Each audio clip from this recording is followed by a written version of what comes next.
Saat berita muncul di TV yang menyala di ruang tunggu, semua mata secara alami tertuju pada layar TV yang menayangkan kisah menyedihkan. 3 anggota keluarga ditemukan tewas di sebuah apartemen di Daegu. Karena tekanan hidup yang berat, Tuan A mengakhiri hidupnya setelah membunuh istri dan putra mereka yang berusia 6 tahun. Manajer Hyun Suk yang berdiri di samping Sia juga menunjukkan ekspresi sedih. Sia melirik ke arah TV. Sebuah kamar di bawah tanah, tempat keluarga itu ditemukan meninggal, ditampilkan di layar. Adegan itu jelas menunjukkan bahwa mereka tidak sanggup lagi menghadapi kerasnya hidup.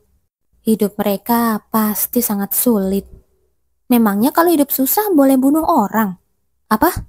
Hyun Suk yang tanpa sadar berbicara sendiri, terkejut mendengar jawaban pelan itu. Kalau memang merasa nggak sanggup ya mati aja sendiri. Nada bicara dan ekspresi wajah Sia yang menatap ke layar TV terdengar sangat datar. Tapi saat Hyun Suk mengingat sesuatu, dia tidak bisa menyembunyikan keterkejutannya. Sia, anak itu kenapa coba ikut dibawa juga? Ya, benar juga sih. Hyun Suk ingin mematikan TV, tapi dia tidak bisa menemukan remote-nya. Orang yang disebut ayah itu bahkan ikut mati bersama mereka. Melihat Sia yang tersenyum miring, Hyun Suk akhirnya mencabut kabel TV secara langsung. Lalu dia menatap Sia dengan ekspresi canggung. Tapi Sia masih menatap ke arah layar TV yang kini mati. Sia, semuanya baik-baik saja. Saat Hyun Suk hendak kembali bicara, staf syuting datang ke ruang tunggu untuk menyuruhnya segera bersiap. Setelah menarik nafas pelan, Sia akhirnya memalingkan pandangan dari TV dan berdiri perlahan dari duduknya. Aku tidak suka ini. Sia menahan helaan napas yang hampir keluar dari mulutnya, lalu berjalan menuju lokasi syuting. Hari ini terasa sangat buruk. Mungkin karena aku terlalu lama bersama para hantu. Kadang-kadang memang ada hari seperti ini. Hari di mana aku merasa semuanya akan jadi kacau. Dan biasanya akan ada saja hal buruk yang benar-benar terjadi, entah besar ataupun kecil. Di hari seperti ini, sebaiknya pulang dan istirahat saja. Sebuah drama komedi romantis tentang kisah cinta antar bos muda yang tampan dan berbakat dengan sekretarisnya. Tidak terlalu sulit juga. Dalam adegan kali ini, Sia hadir sebagai pasangan bos di sebuah pesta, sambil bertindak sebagai sekretaris yang membantu bosnya. Saat syuting adegan sang bos yang sedang memilih-milih makanan, dan sang sekretaris memeriksa apa saja yang tidak boleh dimakan, Sia mendongak karena mendengar suara asing. Astaga, Sia! Begitu menengadahkan kepala, terdengar teriakan orang-orang di sekitarnya. Sia melihat lampu gantung mewah jatuh tepat ke arahnya. Tapi yang lebih mengejutkan, dia melihat ada hantu yang bergelantungan di atasnya. Dan seketika, semuanya menjadi gelap. Dasar hantu sialan. Aku tarik lagi ucapanku kalau hantu gak bisa nyakitin manusia secara fisik. Sudah berapa lama aku pingsan? Sia perlahan membuka matanya. Tubuhnya terasa sangat berat. Begitu kesadarannya kembali, ia langsung merasa kesal pada hantu yang tadi menggantung di lampu gantung. Kalau bukan karena hantu itu, lampu gantung itu gak akan jatuh ke kepalanya. Sambil membayangkan kemungkinan terburuk, yaitu syuting yang dibatalkan, Sia menyentuh wajahnya dengan hati-hati. Bagi seorang aktor, wajah itu penting banget, sama pentingnya dengan kemampuan akting. Dia ingin memastikan kalau wajah cantiknya masih utuh. Ada yang aneh. Benda berat dan tajam itu jatuh ke kepalaku, tapi rasanya nggak terlalu sakit, bahkan nggak sakit sama sekali. Apa lampu gantung itu sempat bergeser atau gimana ya? Untungnya wajahku kelihatan baik-baik saja, nggak ada perban dan nggak terasa sakit juga. Tapi ini di mana? Tempat ini nggak terlihat seperti rumah sakit. Dulu waktu aku tumbang karena kecapean, aku pernah dirawat di ruang VIP. Tapi bahkan ruang VIP terbaik pun nggak seluas ini. Tapi tempat ini kayak Agak familiar tapi juga asing. Tapi kenapa nggak ada orang sih? Harusnya ada seseorang yang bisa ditanyain tentang keadaanku. Tapi meskipun aku melihat sekeliling, nggak ada siapa-siapa. Ya ampun, ini keterlaluan. Orang jatuh pingsan kok nggak ada yang jagain. Kemana Hyunsuk Opah? Sia mulai menggerakkan tubuhnya perlahan. Untungnya sepertinya tubuhnya nggak kenapa-napa. Astaga, Sia yang mulai bangkit duduk melihat ujung lengan bajunya yang menjuntai. Bajunya pakai renda. Ini baju rumah sakit. Sia mendecakkan lidahnya kesal, merasa heran kenapa orang yang habis cedera malah dipakaikan baju yang gak nyaman kayak gini. Ia pun berusaha bangun sepenuhnya. Tapi Sia harus cepat-cepat duduk lagi. Seluruh tubuhnya terasa seperti ditindih sesuatu dan dia merasa pusing. Sadar bahwa tubuhnya jelas gak normal, Sia menghela nafas kecil. Untungnya rasa pusing itu cepat hilang. Lalu seseorang masuk sambil mengetuk pintu.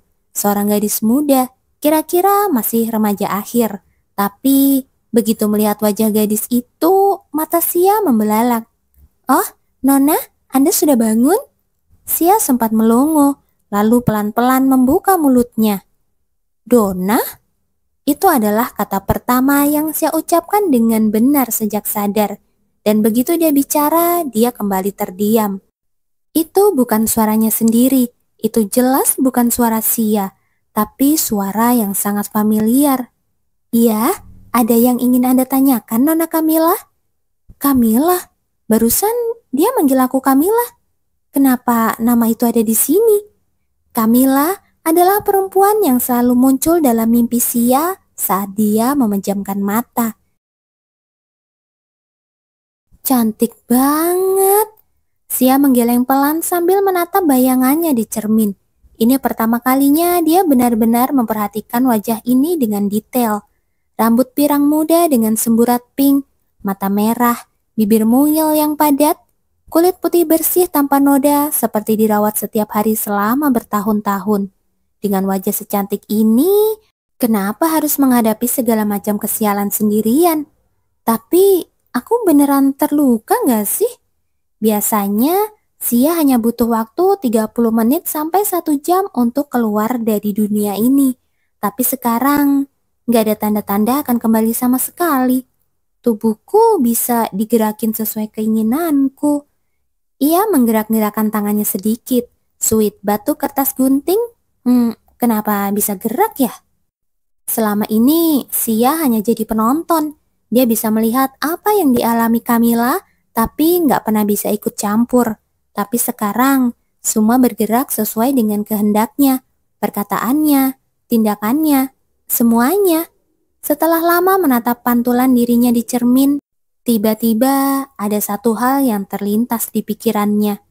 Waktu lampu gantung itu jatuh, ada hantu yang menggantung di sana. Saking paniknya, dia nggak bisa melihat dengan jelas. Tapi sekilas, wajah hantu itu mirip dirinya sendiri, mirip dengan Sia. Jangan-jangan. Gila, masuk akal gak sih? Dia gak mati saat itu, tapi malah bisa lihat arwahnya sendiri. Sia, atau sekarang Camilla, menggelengkan kepalanya pelan.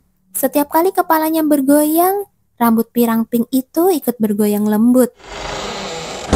Pintu tiba-tiba terbuka keras tanpa ketukan. Seseorang masuk dengan langkah lebar. Orang itu, wajah yang sangat ia kenal. Bagaimana bisa nggak kenal? Pria itu punya wajah tampan yang bisa bikin siapapun, bahkan wanita dengan selera tinggi, terpesona. "Woi!" Nada suaranya penuh kesal saat memanggil Camilla. "Aku udah bilang kan, kamu harus keluar tepat waktu buat sarapan. Ayo ikut." Dia langsung berbalik tanpa menunggu jawaban. Sikapnya seakan yakin Camilla nggak akan berani melawan.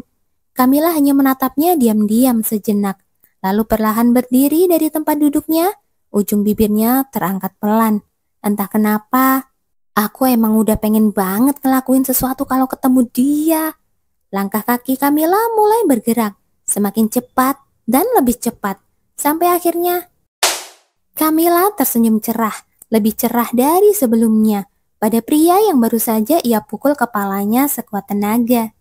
Maaf ya. Kadipaten Sorpel adalah tempat tinggal Camilla. Saat masih kecil, tepatnya saat berusia 7 tahun, ibunya menikah lagi.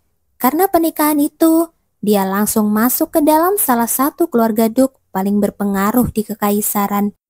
Dan orang yang ikut bersamanya masuk ke keluarga duk waktu itu adalah pria itu, kakak kandung Camilla sendiri. Aku tuh masih setengah tidur tahu.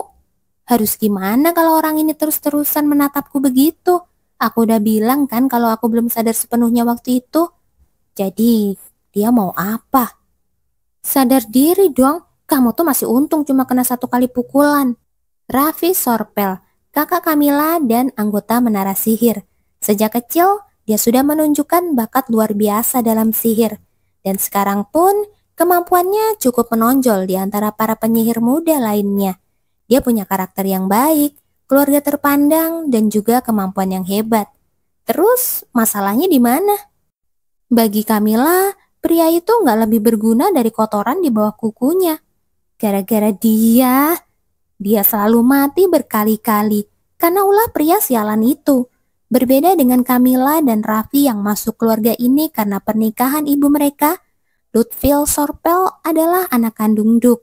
Wajahnya mirip sang Duk, jago pedang, dan dipuji-puji sebagai pewaris sempurna Kadipaten Sorpel yang berikutnya. Raffi yang merasa harus bersaing dengan Lutfil mulai kehilangan arah. Semua tujuan hidupnya berubah. Dia hanya ingin mengalahkan Lutfil.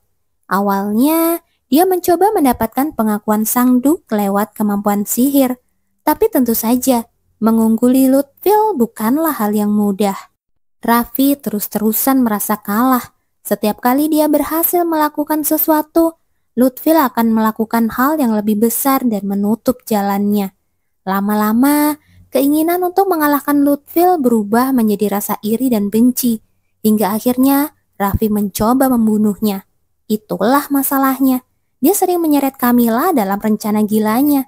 Termasuk waktu itu. Adegan terakhir yang ia lihat dalam kehidupan sebelumnya, Camilla tertangkap sedang berpartisipasi dalam percobaan pembunuhan terhadap kakaknya sendiri, Lutfil, atas perintah Raffi. Dan akhirnya dia dipenggal dengan pedang Lutfil sendiri. Sebelum itu pun, dia sudah berkali-kali mati. Situasinya memang sedikit berbeda tiap kali, tapi ujung-ujungnya selalu sama. Ikut terseret dalam rencana Raffi dan mati bersama dia.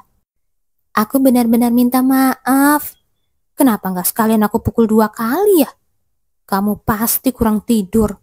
Raffi lebih terkejut karena dipukul di kepala oleh Camilla daripada karena rasa sakitnya. Kenapa tatapannya begitu aneh? Mulutnya memang minta maaf, tapi matanya sama sekali nggak minta maaf. Malah kelihatan kayak marah banget. Dia marah? Gadis itu? Nggak mungkin. Camilla biasanya sombong dan dingin terhadap orang yang statusnya lebih rendah.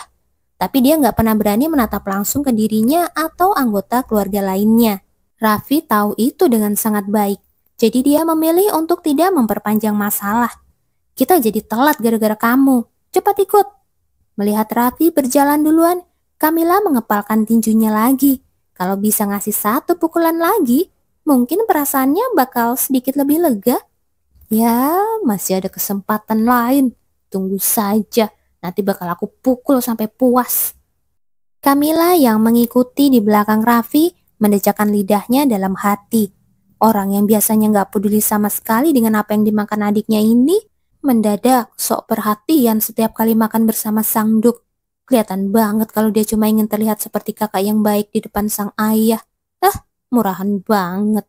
Saat Camilla memasuki ruang makan, seorang pria sudah duduk di sana. Pemilik tempat ini adalah Duk Sorpel, ayahnya. Sedangkan putranya Lutfil tidak tampak dimanapun.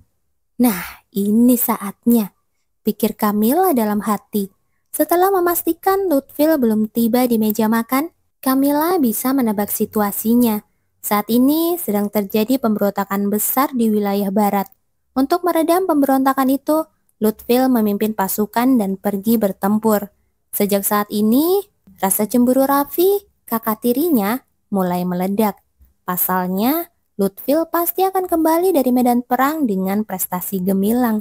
Ngomong-ngomong, terlintas dalam pikiran Kamila saat ia sempat menatap Duk Sorpel. "Pak, kenapa Bapak nggak menikah lagi aja?" Gumamnya di dalam hati.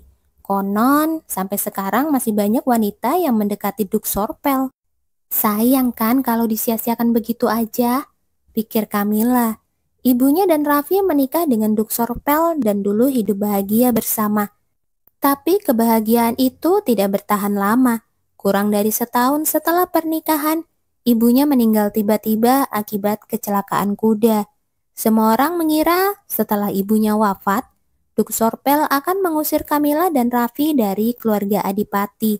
Tidak ada satupun alasan untuk mempertahankan dua anak yatim piatu itu. Namun, Duk Sorpel mengejutkan semua orang dengan memutuskan tetap merawat Kamila dan Raffi sebagai anak angkatnya. Begitu Kamila dan Raffi muncul, Duk Sorpel meletakkan koran yang sedang dibacanya, melepas kacamatanya, dan menatap kedua anak itu. Wah, pikir Kamila, sikap ayahnya selalu mengintimidasi. Sekali bertatapan dengannya, badan Kamila langsung tegang tanpa disadari. Berapa kali Kamila menghadapi maut di bawah sorot mata seperti itu. Kamila menelan ludah kering, keringat dingin menetes di punggungnya. Jari-jarinya tertatih gemetar. Begitu ia memandang kembali sang Duk, Kamila tahu persis situasinya. Tempat ini, meja makan keluarga Duk, adalah penerkam terakhir. Siapapun yang tertangkap bersalah akan berakhir buruk jika tetap diam di situ. "Kamu terlambat," kata Duk Sorpel, akhirnya memecah keheningan. Suaranya tenang namun penuh wibawa. Ia bergantian menatap Kamila dan Raffi. Maaf, aku terlambat bangun," jawab Kamila pelan. Tatapan Duk Sorpel dan Raffi sama-sama tertuju pada Kamila. Keduanya menunjukkan satu emosi yang sama, terkejut sekaligus heran. Bukankah Kamila selama ini selalu menundukkan kepala? Apalagi ini berbicara langsung di depan Duk Sorpel. Satu-satunya ekspresi yang biasa dipamerkan adalah menutup rapat mulutnya dengan wajah kesal. Lah, dia malah ketawa, batin Raffi. Ia yakin Kamila pasti masih setengah mengantuk sehingga jadi begini. "Duduk," perintah Duk Sorpel tanpa banyak bicara. Begitu Kamila dan Raffi duduk, para pelayan langsung menata makanan di meja. Kamila berusaha menahan diri agar tidak menunjukkan ketegangan. Menjadi aktor memang ada untungnya. Kamila jadi terlatih untuk menutupi rasa sakit dengan senyuman, seolah ia tidak sedang kesakitan, padahal sakitnya nyaris meledak di dalam. Kamila memandang hidangan di depannya dengan tatapan kosong. Daging sisa kemarin, batin Kamila. Daging memang enak, apalagi sudah dibumbui. Kapan terakhir ia makan daging berbumbu enak seperti ini? Karena diet, ia hampir tidak pernah makan berat. Kamila memandang sebentar ke arah stik yang mengkilap di piringnya. Beberapa pelayan menyipitkan mata, menahan senyum seperti mengolok-olok keadaan Kamila. "Silahkan tertawa semau kalian," pikir Kamila. Semua ini akan selesai hari ini. Melihat pelayan-pelayan itu, Kamila ikut tersenyum kecil. Wajah para pelayan berubah bingung, tapi Kamila tetap menatap lurus ke depan. Ia lalu mengambil pisau, memotong daging yang ada di depannya. "Ayah," panggil Kamila, suaranya sopan. "Ada apa?" sahut Duk Sorpel sambil menatapnya.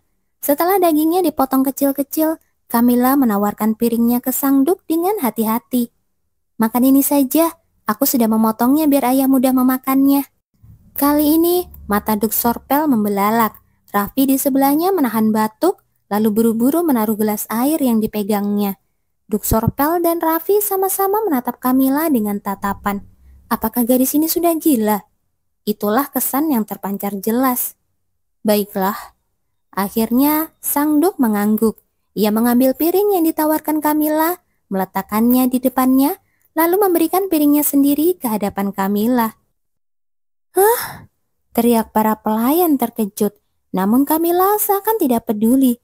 Dia pura-pura tidak tahu apa-apa dan langsung menyantap dagingnya. "Astaga, enak banget," gumamnya dalam hati.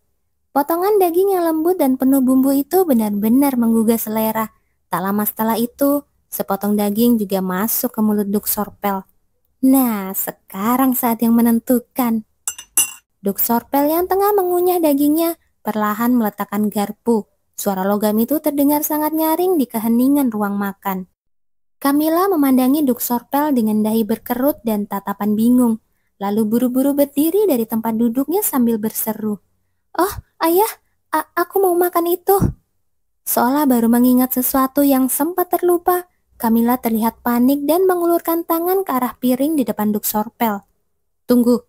Duk Sorpel yang dengan tenang menyeka sudut mulutnya dengan sapu tangan, menghentikan tangan Camilla. Mata Camilla bertemu dengan mata Duk Sorpel, dan matanya mulai bergetar hebat. Tak lama, air mata mulai menggenang di pelupuknya. Saat air mata itu hampir jatuh, Camilla cepat-cepat menundukkan kepala, seolah ingin menyembunyikannya. Dan sebagai bonus, dia juga menggigit bibirnya, seperti anak kecil yang tertangkap basah sedang melakukan sesuatu yang ingin disembunyikannya. Itu tadi daging apa ya? Tapi tak ada yang melihat sudut bibirnya yang terangkat saat kepalanya menunduk. Segumpal garam, butiran lada, atau keduanya? Atau mungkin itu daging yang udah jatuh ke tempat sampah. Sebagian besar orang yang bekerja di kediaman Duk membencinya. Mereka mengganggunya dengan berbagai cara. Camilla tidak pernah menceritakan ini kepada keluarganya. Mungkin itu adalah sisa harga dirinya yang terakhir. Saat dia tetap diam, perlakuan mereka makin menjadi-jadi. Ada pula yang malah menangis dan mengeluh seolah mereka yang paling menderita saat Camilla marah karena sudah tidak tahan lagi. Sementara itu, tatapan Duk Sorpel dan anggota keluarga lainnya terhadap Camilla menjadi semakin dingin. "Bodoh, apa harga dirimu bisa menyelamatkanmu? Kamu harus bicara, orang-orang itu terlalu menyebalkan. Apa masuk akal, orang yang makan bersamamu selalu makan makanan aneh begini, tapi nggak ada yang menyadarinya. Luar biasa dia bisa bertahan selama ini. Itu bukan yang pertama kalinya." Suara Duk Sorpel terdengar lagi saat itu. Tidak. Sebagai kepala keluarga, dia pasti langsung tahu apa yang terjadi. Dalam hati, Camilla bersorak gembira, tapi dia cepat-cepat menggeleng dengan wajah serius. Matanya masih memerah. "Kita bicara ini lagi nanti." Duk Sorpel yang menatap Camilla sejenak tanpa berkata apa-apa, perlahan berdiri dari tempat duduknya dan menatap ke satu arah. "Setelah aku mengurus mereka." Tatapan matanya mengarah pada para pelayan yang wajahnya sudah berubah pucat pasi.